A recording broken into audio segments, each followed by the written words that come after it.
श्री परमात्मने नमः। जय राम श्री राम जय जय राम। श्री वाल्मीकि रामायण बालकांड 59वां सर्ग। विश्वामित्र का त्रिशंकु को आश्वासन देकर उनका यज्ञ कराने के लिए ऋषि मुनियों को आमंत्रित करना और उनकी बात न मानने वाले महोदय तथा ऋषि पुत्रों को शाप देकर नष्ट करना।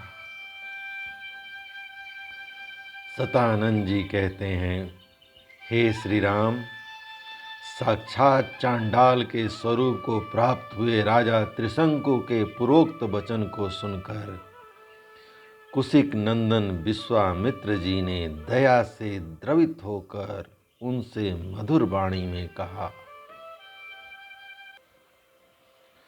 बस इक्ष्वाकु कुलनंदन, तुम्हारा स्वागत है।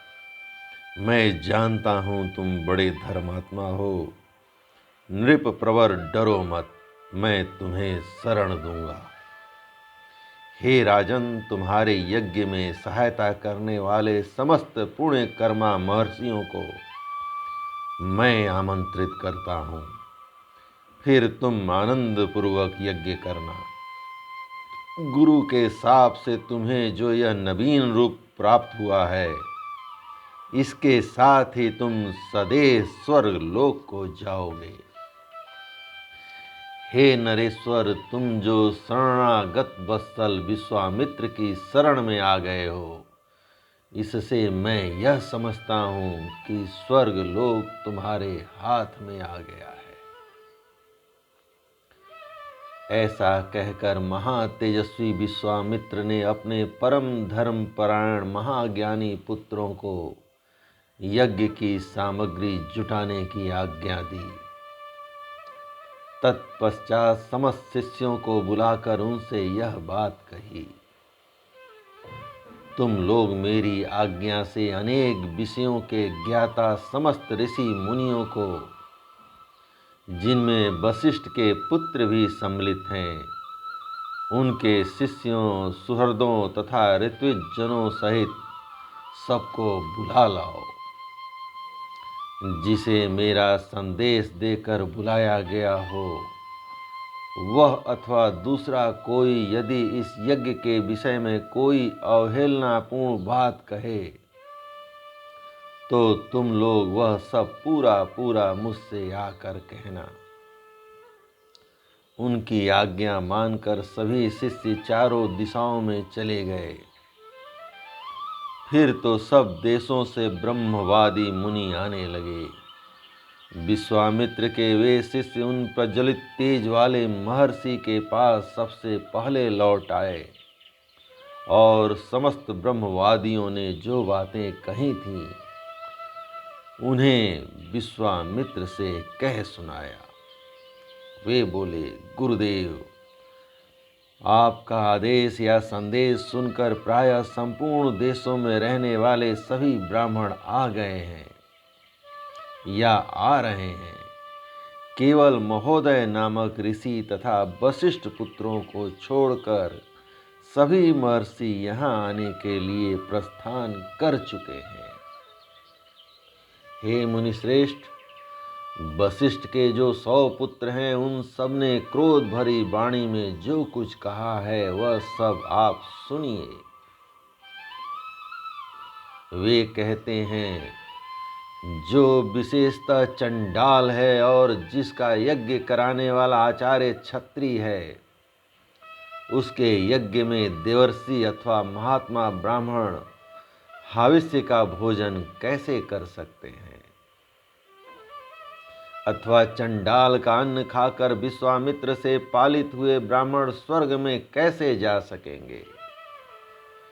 हे मुनि प्रवर, महोदय के साथ वशिष्ठ के सभी पुत्रों ने क्रोध से लाल आंखें करके ये उपर्युक्त निष्ठुरता पूर्वक बातें कही थीं। उन सब की वह बात सुनकर मुनि प्रवर विश्वामित्र के दोनों नेत्र क्रोध से लाल हो गए और वे रोष पूर्वक इस प्रकार बोले, मैं उग्र तपस्या में लगा हूं और दोष या दुर्भावना से रहित हूं, तो भी जो मुझ पर दोषारोपण करते हैं वे दुरात्मा भस्मीभूत हो जाएंगे, इसमें संशय नहीं है। आज काल पास से बनकर वे यमलोक में पहुंचा दिए गए। अब ये 700 जन्मों तक मुर्दों की रखवाली करने वाली, निश्चित रूप से कुत्ते का मांस खाने वाली मुष्टिक नामक प्रसिद्ध निर्दय चंडाल जाति में जन्म ग्रहण करेंगे। वे लोग विकृत एवं विरूप होकर इन लोकों में विचरें, साथ ही दुर्बुद्धि महोदय भी, जिसने मुझ दोष विहीन को भी दूषित किया है, मेरे क्रोध से दीर्घ काल तक सब लोगों में निंदित, दूसरे प्राणियों की हिंसा में तत्पर और दया शून्य निषाद योनि को प्राप्त करके दुर्गति भोगेगा। ऋषियों के बीच में ऐसा कहकर महातपस्वी, महातेजस्वी एवं महामुनि विश्वामित्र चुप हो गए। इस प्रकार श्री वाल्मीकि निर्मित आर्ष रामायण आदि काव्य के बाल कांड का 59वां सर्ग प्रभु श्री राम की कृपा से पूर्ण हुआ। जय राम, श्री राम, जय जय राम।